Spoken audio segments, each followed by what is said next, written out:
समाजमनाचा वेध आणि आपुलकीची सेवा देणारे आपले news channel Erala news. Khatav तालुक्यातील पुसेगावच्या सरहद्दीवर होत असलेल्या पुसेगाव ग्रामपंचायतीच्या कचरा डेपो प्रकल्पाचे काम बंद करण्याच्या मागणीसाठी काटकरवाडी ग्रामस्थांनी गावातील वडूज पुसेगाव राज्य मार्गावर रास्ता रोको आंदोलन केले। यावेळी ग्रामस्थांनी गटविकास अधिकाऱ्यांना याबाबतचे निवेदन दिले। निवेदनात म्हटले आहे की श्री सेवागिरी महाराज देवस्थान ट्रस्टच्या मालकीच्या जागेत होणारा कचरा डेपोजवळ मानवी वस्ती, जिल्हा परिषदेची शाळा, जलस्वराज्याची विहीर 500 मीटरच्या आत आहे। हा प्रकल्प लहान मुले आणि नागरिकांच्या आरोग्यासाठी धोकादायक आहे। दुर्गंध, आरोग्याचे प्रश्न निर्माण होऊ शकतात। तसेच या भागात शेतजमिनी असल्याने हिंस्र प्राण्याचा वावर वाढून धोका निर्माण होऊ शकतो। पुसेगाव ग्रामपंचायतीला गावात निर्मनुष्य असलेल्या अनेक जागा उपलब्ध आहेत, तरी देखील हा प्रकल्प काटकरवाडी पुसेगावच्या सदर हद्दीवर होत असल्याने येथील ग्रामस्थांवर अन्याय होत आहे। पुसेगाव ग्रामपंचायतीच्या ग्रामविकास अधिकारी जे नागरगोजे यांनी आंदोलकांशी संवाद साधला। श्री नागरगोजे म्हणाले, येथे कचरा व्यवस्थापनाचे केंद्र होणार आहे। हा प्रकल्प बंदिस्त असून शास्त्रोक्त पद्धतीने होणार आहे। विलगीकरण होऊन कचरा येथे येणार आहे, त्यामुळे स्वच्छतेचा तसेच वन्य प्राण्याचा कोणताही त्रास होणार नाही। त्यामुळे हा प्रकल्पाला विरोध करू नये। गटविकास अधिकारी योगेश कदम यांनी ग्रामस्थांशी चर्चा करून ग्रामस्थांच्या समस्या जाणून घेतल्या। पुढील आठवड्यात मुख्य कार्यकारी अधिकाऱ्यांची बैठक करून या संबंधित मार्ग काढला जाईल। तोपर्यंत प्रकल्पाचे काम स्थगित ठेवण्याचे आश्वासन दिले। यावेळी सहाय्यक पोलीस निरीक्षक नागनाथ खुने यांच्या मार्गदर्शनाखाली पुसेगाव पोलिसांनी चोख बंदोबस्त ठेवला होता। सर्व ग्रामस्थांनी सुरुवातीला बीडीओ, गटविकास अधिकारी तालुका खटाव यांना पहिल्यांदा निवेदन दिलेलं होतं। नंतर तहसील खटाव यांना निवेदन दिलेलं आहे। प्रांत खटाव आणि मान तालुका असे प्रांत त्यांना सुद्धा आपण निवेदन दिलेलं होतं। जिल्हाधिकारी कार्यालय, जिल्हा परिषद सातारा इथे आपण 6 अर्ज दिलेले आहेत। त्यातील ग्रामपंचायत विभाग, पाणी व स्वच्छता विभाग आणि जिल्हा परिषदचे सीओ नागराजन ज्यांच्या सहीने हा कचरा डेपो इथं होतोय, तर त्यांना सुद्धा आपण निवेदन देऊन जवळपास 3 आठवडे झालेले आहेत, तरी त्यावर कोणतीही कारवाई झालेली नाही। त्याच्यामुळे आपल्याला इथं आंदोलन करायला लागतंय। आणि खेदाची बाब ही जी सेवागिरी महाराजांचा गट नंबर 458 आहे, तर ती जागा आपल्या गावातल्या मारुतीनाना काटकर यांनीच ती दान केलेली आहे। आणि त्या दान केलेल्या जागेतच आपल्या इथं कचरा डेपो होतोय। तर कचरा डेपो होताना एमपीसीबीच्या एमपीसीबी 2016च्या रूल प्रमाणे घनकचरा हा प्रकल्प करण्याआधी एमपीसीबी म्हणजे महाराष्ट्र पोल्युशन कंट्रोल बोर्ड याची परवानगी घ्यावी लागते।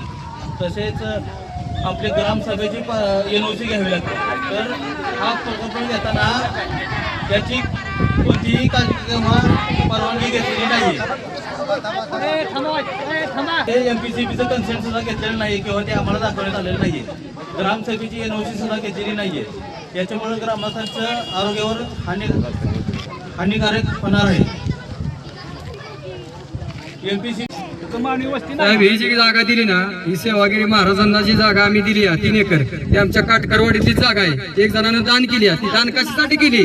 ती दान कशासाठी केली? सेवागिरी देवस्थानला की इथं बाबा एखाद्या सेवागिरी देवस्थानचं कॉलेज व्हावं किंवा एखादा दवाखाना व्हावा किंवा सगळ्या इथं एखादे मोठे काहीतरी प्रोसेस होईल। तुम्ही जे आम्ही दान केली जागे त्या जागेत महाराजाचा कचरा जर आणून आमच्या तिथे टाकत असेल तर ह्याला काय उपयोग आहे? म्हणजे देवाच्या दारात तुम्ही कचरा आणून टाकताय। तुम्हाला बाकीच्या ठिकाणी जागा आहे। विसापूर फाट्यात 10 एकर जागा आहे। करंजाळ्यात तुम्हाला 60 गुंठ जागा आहे। पब्लिक स्कूलात तुम्हाला 3 एकर जागा आहे। इथं तुम्ही का करू शकत नाही? आणि तुम्ही देवाच्या जागेतच का आणताय? ह्याच्यामुळे ह्याला आमचा विरोध आहे। कचरा डेपो व्हावा त्याच्याबद्दल आम्हाला काय माहित नाही, फक्त आमच्या इथं नाही व्हावा ही आमची मागणी आहे।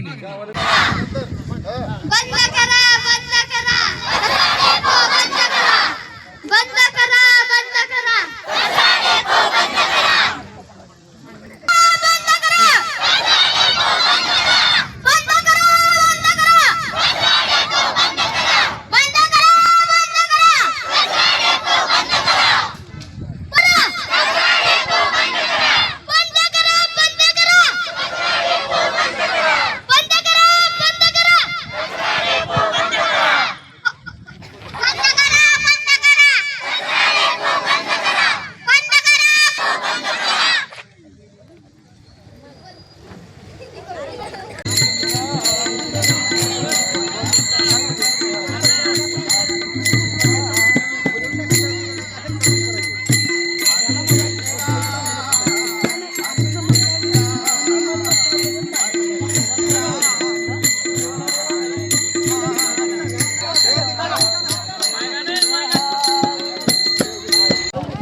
पुसेगाव या गावाच्या अनुषंगाने आपण जे घनकचरा व्यवस्थापन प्रकल्प त्याच्यामध्ये प्लास्टिक प्रोसेसिंग युनिट ह्याचं गट नंबर 458 मध्ये त्याचं जे काम चालू आहे त्याच्या अनुषंगानं आपल्या काटकरवाडीच्या ग्रामस्थांनी बाबा ते तिथं होऊ नये असं निवेदन दिलेलं होतं. त्याची पार्श्वभूमी थोडक्यात सांगतो की सदरचा प्रकल्प हा नाविन्यपूर्ण उपक्रममधून माननीय मुख्य कार्यकारी अधिकारी मॅडम यांनी त्याला प्रशासकीय मान्यता दिलेली आहे. याबाबत आपल्या गावातले जे ग्रामस्थ आहेत ते मला वाटतं गेल्या 2-3 दिवसापूर्वी माझ्या इथे पंचायत समितीमध्ये येऊन सुद्धा याबाबत त्यांनी चर्चा केलेली होती की बाबा हा प्रोजेक्ट आहे हा आम्हाला नकोय. त्याचा तुमच्या अर्जामध्ये प्रामुख्याने 2 ते 3 मुद्दे आहेत. त्याच्यामध्ये आपला पहिला मुद्दा आहे की हा कचरा डेपो आहे आणि हा कचरा डेपो आम्हाला नकोय. त्याबाबत सर्व ग्रामस्थांना मी त्याची प्रशासकीय मान्यता दाखवलेली आहे, त्याची तांत्रिक मान्यता दाखवली आहे. ह्यातल्या पुसेगाव ग्रामपंचायतीच्या वतीनं मी या ठिकाणी तुम्हाला निवेदन करतोय. व्हिडिओ साहेबांनी आता आपल्याला ज्या पद्धतीचा प्रोजेक्ट आहे त्या संदर्भात अवगत केलेला आहे. हा प्रोजेक्ट जिल्हा परिषदेच्या मार्फत शास्त्रोक्त पद्धतीने कचऱ्याचं विल्हेवाट लावण्यासाठीचा हा प्रोजेक्ट आहे. ग्रामपंचायत पुसेगावने या प्रोजेक्टसाठी जागा उपलब्ध करून दिलेली आहे आणि पुढचं प्रोजेक्ट पूर्ण झाल्यानंतर जे कार्यान्वयन आहे ते ग्रामपंचायतीच्या मार्फत करण्यात येणार आहे. आपल्या निवेदनामध्ये खरं म्हणजे ग्रामपंचायतीकडे आपलं निवेदन आलं असतं तर त्या संदर्भात आपले काही ग्रामस्थ आणि ग्रामपंचायतीचे प्रतिनिधी असं बसून आपल्याला हे मुद्दे जे आहेत तुमचे त्याच्यावरती पण स्पष्टीकरण करता आलं असतं किंवा ते समजून देता आले असते तुम्हाला. तर तसं घडलं नाही. ठीक आहे, आज जे 3 मुद्दे तुमच्या निवेदनामध्ये आहेत साहेबांनी त्याबद्दल सांगितलेलंच आहे, परंतु त्या 3 मुद्द्यांच्या संदर्भात तुमचं जे म्हणणं आहे की ठीक आहे जुना कचरा डेपो जिथं होता आमचा तिथं काही ग्रामस्थांनी पाहिलेलं असेल, कारण पुसेगाव आणि काटकरवाडी काय एकच गाव असल्यासारखं एकत्र सकाळी उठलं की लोक पुसेगावला येतात, तिकडचे लोक इथं आणि शिवाला शिवे. आता हा येरळा न्यूज साठी प्रतिनिधी शरद कदम. आपल्या भागातील महत्त्वाच्या बातम्या पाहण्यासाठी आजच आमच्या येरळा न्यूज चॅनलला यूट्यूबवर सबस्क्राईब करा आणि बेल आयकॉन प्रेस करा.